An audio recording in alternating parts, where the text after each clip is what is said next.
Amigos de Venezuela, siempre, siempre Venezuela, el pensamiento, la acción de los venezolanos que se encuentran actualmente en varios países del mundo y especialmente en Europa ha sido importante en esta lucha por el rescate de la democracia en nuestro país. Hoy hemos querido invitar a María Gabriela Sarmiento. Ella es una venezolana, un abogado venezolano que reside en Zúrich, en Suiza, y con ella vamos a estar conversando sobre esa visión que tiene la migración en Europa sobre los temas de la política venezolana. Bienvenida al programa Venezuela Siempre, Siempre Venezuela, María Gabriela. Muchísimas gracias, Alan. Gracias por el contacto. Muchísimas gracias. Te saludo a ti, a tu audiencia. Y bueno, estoy feliz de estar contigo para conversar un poquito sobre este tema. Bueno, María Gabriela, nos decía que tenías un mensaje de los representantes de la organización en Europa. Pudiéramos empezar por allí, Sí, pudiéramos escuchando este mensaje. sí, sí. Quería compartir contigo algo, un mensaje de la presidenta de Coalición por Venezuela. Coalición por Venezuela no es una organización europea, pero es una federación de 100 o más organizaciones de venezolanos lideradas por venezolanos en el mundo, incluso asociaciones lideradas por venezolanos en Europa. Y yo le comenté que íbamos a tener esta entrevista y ella me pidió que compartiera contigo lo siguiente. En el caso de una transición hacia la democracia, en el país, en Venezuela, regresaríamos con saberes, habilidades y nutridos de la experiencia en decenas de países donde hoy residimos. La diáspora venezolana sería el motor de desarrollo y reconstrucción del país sin lugar a dudas, tanto económicamente hablando como en la recuperación de valores y en la innovación. Este es el mensaje de la presidenta Ana María Díez de Coalición por Venezuela. Oye, excelente. Gracias por permitirme compartirlo contigo. Excelente, porque eso me permite sustentar esta pregunta. ¿Qué pueden hacer los venezolanos que se encuentran actualmente en el exterior, algunos en condiciones más estables, otros viviendo condiciones de exilio prácticamente, frente a esta realidad de un régimen que no respeta el derecho nacional y mucho menos el derecho internacional? Sí. Tu pregunta es importantísima porque todos los venezolanos, dentro y fuera de Venezuela, los 8 millones de venezolanos que estamos ahora repartidos en el mundo, tenemos un deber cívico para con Venezuela. Tenemos un deber cívico para con ese país donde nacimos. Independientemente de que hayamos estado en ese país 10 años, 15 años, 20 años, todos deberíamos aportar un poco de nuestro tiempo y de nuestro conocimiento para apoyar a la transición en Venezuela. Y te comento, por ejemplo, qué actividades podemos realizar estando fuera de Venezuela dentro de situaciones muy diferentes. Están en una situación vulnerable, algunas personas son solicitantes de asilo, otros son refugiados, otros son migrantes económicos. Hay migrantes económicos que están en una buena situación o en una situación un poco más regular, pero todos podemos aportar lo siguiente. Por ejemplo, nosotros pudiésemos, yo te voy a hacer una lista de lo que nosotros hemos realizado aquí en Suiza, y son todos los venezolanos, desde el cantón de Zúrich hasta el cantón de Ginebra, en el cantón de Basilea, el cantón del Ticino, o sea, no importa dónde nos encontramos dentro de este pequeño país que puede cruzarse en 3 horas de este a oeste. Y nosotros tenemos que visibilizar cuál es la situación en Venezuela. O sea, la violación de derechos humanos, que es sistemática, permanente y constante, tiene que darse a conocer en el extranjero. No solamente al vecino o a la persona de paso, no, sobre todo a la Cancillería, a las autoridades de nuestros países. Muchos de nosotros somos ya doble nacionales y tenemos un poco, digamos, mayor acceso a estas autoridades. Y ya no diría yo hablar solamente o conversar solamente o escribir cartas a Cancillería, ¿no? Estoy pensando, por ejemplo, en un intercambio, por ejemplo, con parlamentarios de los países donde residimos. Y esta, esta, esta situación de visibilizar cuál es la situación en Venezuela y explicar, por ejemplo, el problema de corrupción transnacional que tenemos desde el 2003, que cuando empezó todo este invento del control de cambio, de Cadivi, bueno, lo que ya conocemos.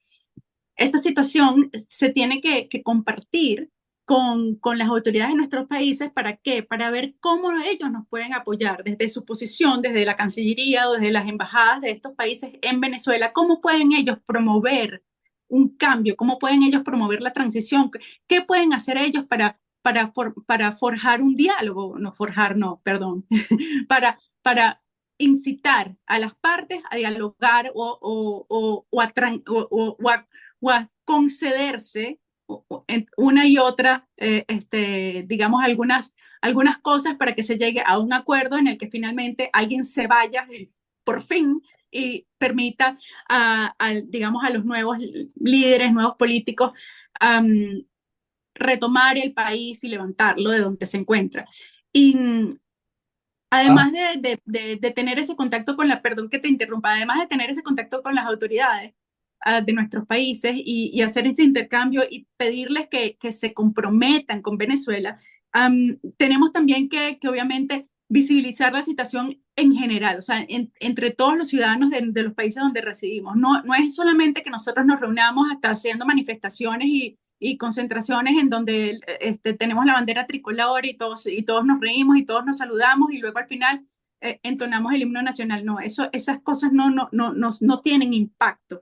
El impacto es cuando uno realiza un evento sobre para explicar cuál es el desafío de recuperar la democracia en Venezuela en el idioma del país, en el idioma del ciudadano de a pie de aquí. Es ese tipo de cosas cuando nos encontramos con los suizos que son muy reservados con respecto a la situación en Venezuela y poder darles a ellos el chance de hacernos preguntas a nosotros y tratar de entender mejor la situación para que finalmente nos apoyen. El contacto con la academia es espectacular. O sea, el contacto de tener a profesores que puedan ser los ponentes de estos eventos y que ellos mismos puedan explicar desde su situación distante, reservada, cuál es la situación en Venezuela sin que nosotros tengamos esa parte temperamental y de dolor que tenemos, es excelente, por lo menos para la clientela, vamos a decirlo así, suiza, que es tan reservada y tan ahora, especial. sí, ahora bien, mira, precisamente sobre lo que estás conversando. ¿Qué idea tiene el habitante común y corriente sobre Venezuela, sobre la situación de Venezuela? Porque pareciera ser que a pesar de tantos años y tantos esfuerzos que se han hecho, hay gente que todavía no entiende la dimensión de la violación de derechos humanos en el país, la dimensión de la corrupción en el país, la dimensión de la destrucción de una sociedad completa demolida desde abajo por un régimen que no da tregua. ¿Cuál es Sí. la visión que tienes sobre esto? Bueno, yo te puedo contar que nosotros empezamos a sentir un poco de diferencia, o sea, un poco de entendimiento a partir de 2014, 2015, 2016, cuando ya comenzó el éxodo. Fue gracias al éxodo que la gente a nivel internacional, la gente, no hablo de los venezolanos, digamos, los países extranjeros o la comunidad internacional se empezó a dar cuenta de verdad que había un problema, un serio problema. Yo te puedo decir que desde el año de 2002 con Iniciativa por Venezuela, liderada por María Alejandra Aristeguieta en Ginebra, comenzamos a denunciar los hechos de violación de derechos humanos en Venezuela ante la ONU, o sea, ante organismos de la ONU y ante las autoridades cantonales en aquel momento y de Berna en aquel momento y a la prensa y nos decían que Venezuela era un país rico, que nosotros estábamos muy equivocados y que, o sea, que por favor, que eso no estaba en agenda y que eso no iba a ser tratado. Entonces, te estoy hablando del 2002 y así fue por lo menos hasta el 2010. Y ya a partir del 2014 empezamos a ver un poco de cambio gracias a los informes de la misión especial independiente para investigar los hechos en Venezuela, gracias a los informes de Human Rights Watch, gracias incluso a los informes país de muchos países europeos y gracias a documentos de la OEA. O sea, la verdad es que finalmente la gente a partir del 2017, la comunidad internacional sí se dio cuenta de qué es lo que está sucediendo. Y tú hablas de corrupción y yo te puedo decir que o sea, durante el tiempo en el que yo estuve haciendo un trabajo, una investigación doctoral en materia de recuperación de activos, me tocó obviamente entrevistar a las autoridades suizas especializadas en este tema y que trabajan el tema. Obviamente estaban todos al tanto de la corrupción venezolana y hay fondos obviamente bloqueados en Suiza de procedencia ilícita, pero de origen venezolano. Y están al tanto perfectamente de la corrupción. Sin embargo, la percepción, y es ahí donde tenemos el problema, la percepción es que todos son corruptos. O sea, la percepción es que no hay nadie en quien confiar y que de todos modos, de acuerdo a la legislación, hasta que no haya cambio de poder, no van a hacer nada con esos fondos. Esos fondos no van a ser confiscados ni van a ser reenviados a Venezuela hasta tanto no haya un cambio de poder.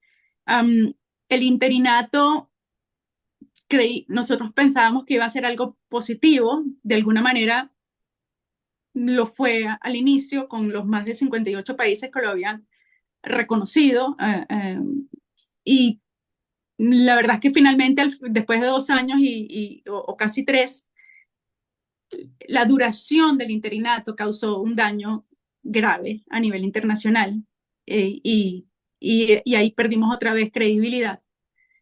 Y no es por culpa del interinato, es por pues, la situación país. Y bueno, ya en 2025 ya la gente, ya la comunidad internacional, o por lo menos aquí, ya la gente está como cansada y dicen, bueno, sí, nosotros les recomendamos que hicieran unas elecciones libres y tal, qué sé yo, y las hicieron y bueno, y las ganaron, pero ahora como no hay ningún tipo de cambio en la política, pues no podemos hacer más nada. Lamentablemente lo que hay que seguir haciendo es diálogo y bueno, ¿qué te puedo decir? La verdad es que este comentario no es muy alegre, pero, pero es lo que hay. No te puedo mentir. Pero No, lo que sí, o sea, lo que sí te puedo decir es que sí hubo un cambio entre el 2014 y el 2024. pero es que es evidente que los primeros que tenemos que aceptar las verdades para actuar en consecuencia somos nosotros mismos, porque pareciera que sobre estos temas hay un manto de falsedad, de criterios moldeables, de actitudes no racionales que han impedido precisamente que se logre el objetivo. Yo creo que los primeros que tienen que asumir conciencia de la situación somos nosotros mismos. Es Sí, la visión que tenemos. sí. Sí, es cierto. O sea, de alguna manera algo no hemos hecho bien, o sea, algo faltó. O sea, yo sí creo que el venezolano ha crecido muchísimo a nivel político. Creo que ha aprendido muchísimo. Creo que ha aprendido de sí, de su sociedad. Creo que ha aprendido de su pasado. O sea, yo creo que esto nos hizo bien en el sentido de que como sociedad, una parte de la sociedad aprendió algo y creo que reconoció algo, reconoció errores, reconoció que tiene que haber un cambio incluso en su propia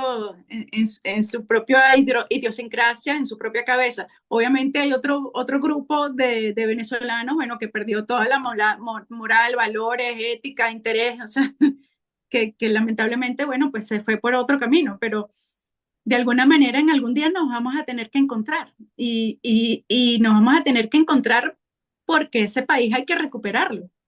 ¿Y cómo vamos a llegar a que nuestros caminos se crucen? Sinceramente no lo sé, porque ninguno de los líderes políticos lo ha sabido y ahora tenemos a una persona una luchadora, o sea, realmente, o sea, yo estoy impresionada de esa mujer que tenemos en Venezuela como líder y, y que sigue luchando, pero la gente cree que ella lo tiene que hacer sola desde su escondite, o sea, es súper extraño. Y claro, con la represión política que tenemos, obviamente todo su entorno está terminando o en la cárcel o en el exilio.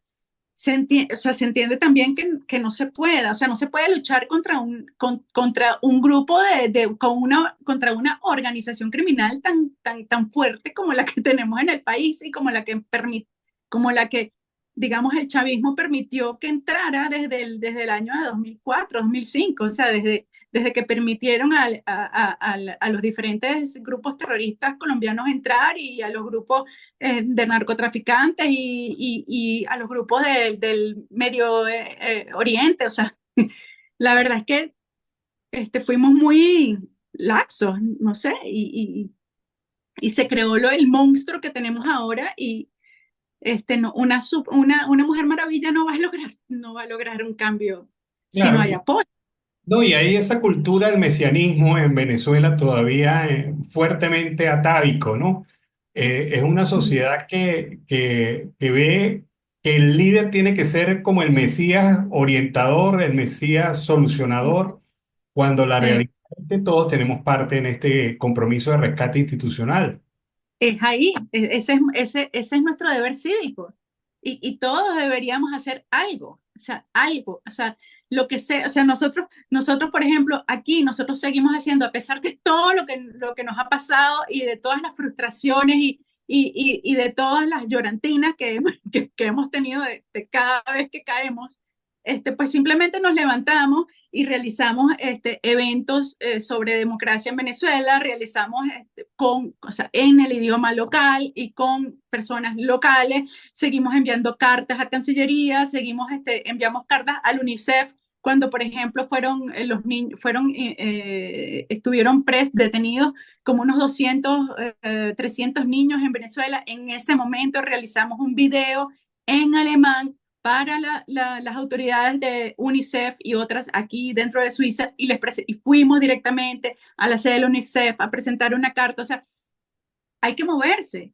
O sea, hay que mantener, cuando nos enteramos que la embajada de Suiza en Venezuela o en Caracas precisamente iba a tener un evento sobre la reforma constitucional propuesta por el ilegítimo, obviamente mandamos una carta diciendo, pero bueno, nosotros sabemos perfectamente que este tipo de reuniones se tienen todos los días. O sea, Suiza trabaja de esta manera, o sea, su diplomacia es trabajada así, o sea, en petit comité, a puerta cerrada, y obviamente los diálogos tienen que ser obviamente con una y otra parte, pero que haya salido al público este evento sobre la reforma constitucional propuesta por este señor, um, ilegítimo, obviamente era un escándalo y se lo dimos a conocer, nos respondieron, o sea, hay una interacción, o sea, de alguna manera hay que recordarles que estamos ahí, que Venezuela sigue ahí luchando por un cambio y por una democracia.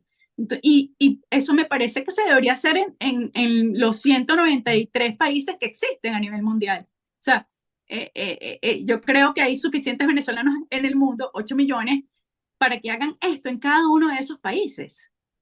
Esa es la invitación a actuar. No, y lo importante es que, por lo menos lo que ha demostrado María Corina Machado y su equipo, el que la acompaña, hay un plan, hay una Y estrategia. Y ujú, una parte de esa estrategia que, fíjate que mucha gente no lo comprendió, la presencia de María Corina Machado y Edmundo González Urrutia en el evento este de las empresas de energía mundial. interesantísimo. Sí, a mí me parece que rompe un cierto paradigma y Sí, presenta el país como con otra perspectiva, ¿no? sí, sí, efectivamente. Y ella empezó con ese mensaje ya en la reunión que tuvo con el hijo de Trump. O sea, ahí ella ya empezó a hablar de todo lo que se puede hacer y de todo lo que podemos producir, de todo lo que ofrece Venezuela.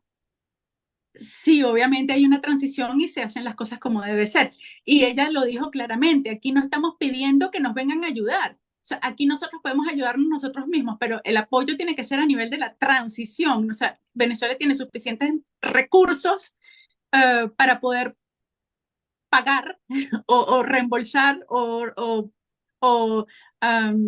no sé cuál sería la palabra exacta, o retribuir a toda la comunidad internacional que se una para lograr este cambio. O sea, es infinito lo que puede ofrecer Venezuela y es cierto. Y ella lo explica y dice, esto no es que te estamos regalando a ti el país, a Trump, ¿no? esto no es que te estamos regalando el país, esto es que es un negocio de lado y lado. O sea, aquí vienen todas las empresas, aquí privatizamos, perfecto, pero también obviamente Venezuela va a recibir unos réditos fiscales de esto. O sea, esto no es que están regalando el país como lo hizo el madurismo y el chavismo. O sea, con los chinos y los iraníes y los rusos, etcétera, etcétera.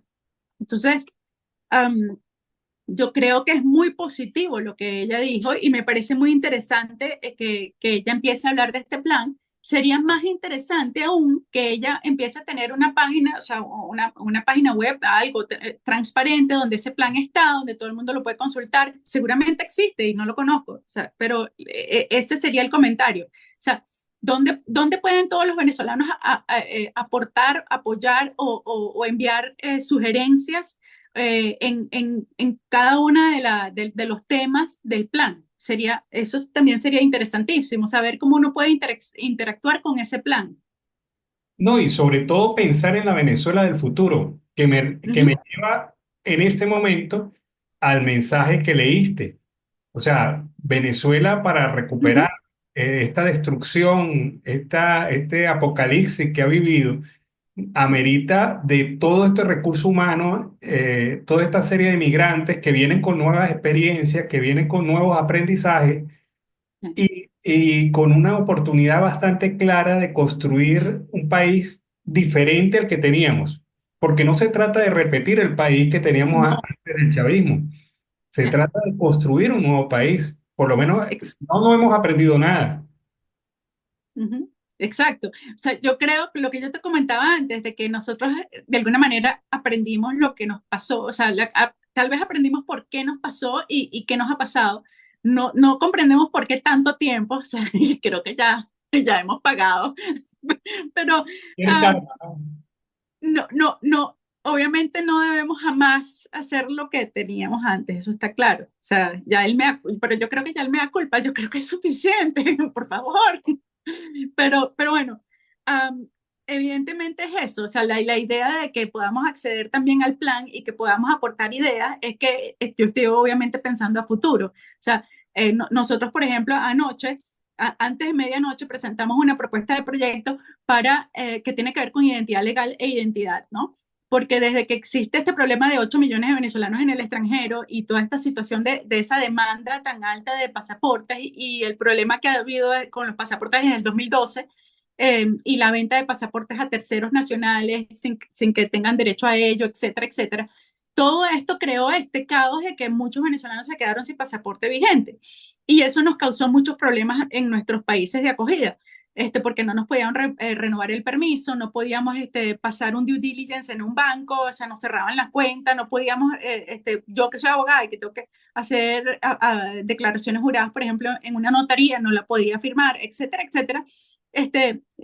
Yo insisto con la academia y con el gobierno suizo de que hace falta un documento de identidad que sea aplicado en esos casos, en los casos en los que los ciudadanos extranjeros residentes en otros países, en cualquier país del mundo, o sea, por causas no imputables a sí mismos, sino por causas imputables al gobierno de su país de origen, se ve en la imposibilidad de renovar su pasaporte, lo demuestra y el país de acogida le debería expedir un pasaporte, aunque no se haya naturalizado.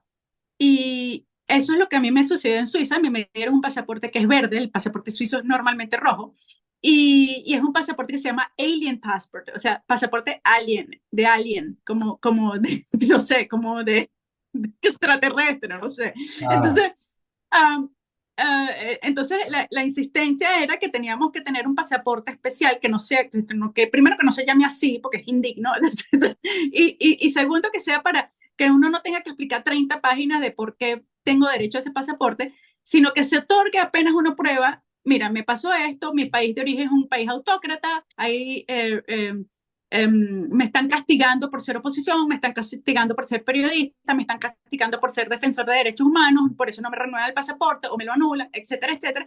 Y anoche presentamos esta propuesta de proyecto con una empresa, unas fundaciones suizas que están ofreciendo esta posibilidad de digitalización y democracia, se llama la propuesta.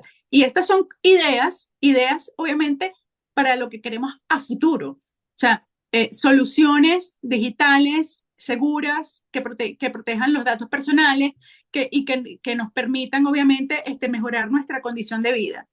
Y bueno, por eso es que invito también a que compartan con los venezolanos interesados el plan y dónde podemos nosotros también aportar.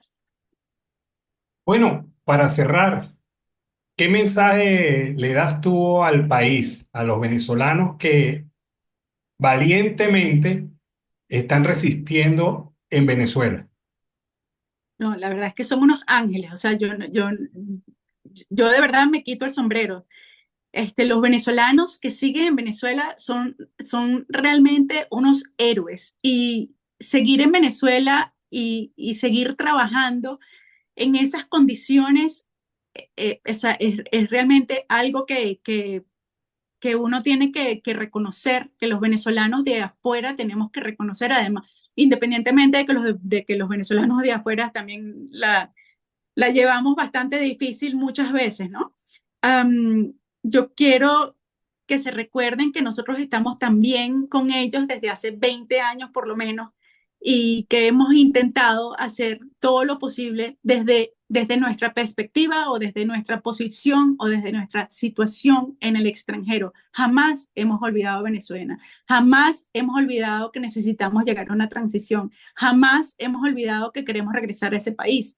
Y yo creo que lo que se tiene que hacer es ese reencuentro, o sea, pensar en ese reencuentro cuando podremos todos regresar a Venezuela, ya sea para quedarnos o para aportar, o sea, simplemente para aportar, tal vez ya no viviendo o regresando a vivir en Venezuela, pero aportando desde cualquier parte del mundo. O sea, una universidad venezolana, la Universidad Central de Venezuela pudiese tener cátedras que tuviesen también incluso a venezolanos a distancia, online, o sea, podrían ser incluso cátedras híbridas y la verdad es que sería algo genial, sería algo en lo que se tiene que pensar en ese plan y algo en lo que los venezolanos también que se quedaron en Venezuela pueden también pensar, o sea, cómo podemos nosotros hacer sinergia, los de afuera y los de adentro, en pro de una Venezuela mejor, pro post transición.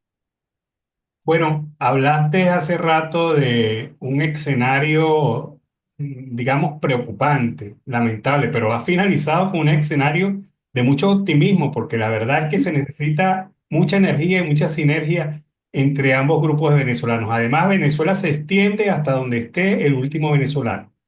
Sí, exactamente. Bueno, muchísimas gracias, María Gabriela Sarmiento, abogada venezolana, actualmente en Zurich, quien nos ha traído su visión sobre este país que nos duele a todos, estemos donde estemos. Muchísimas gracias, María Gabriela. Muchísimas gracias, Alan. Muchas gracias a tu audiencia también por habernos escuchado. Un abrazo. Un abrazo.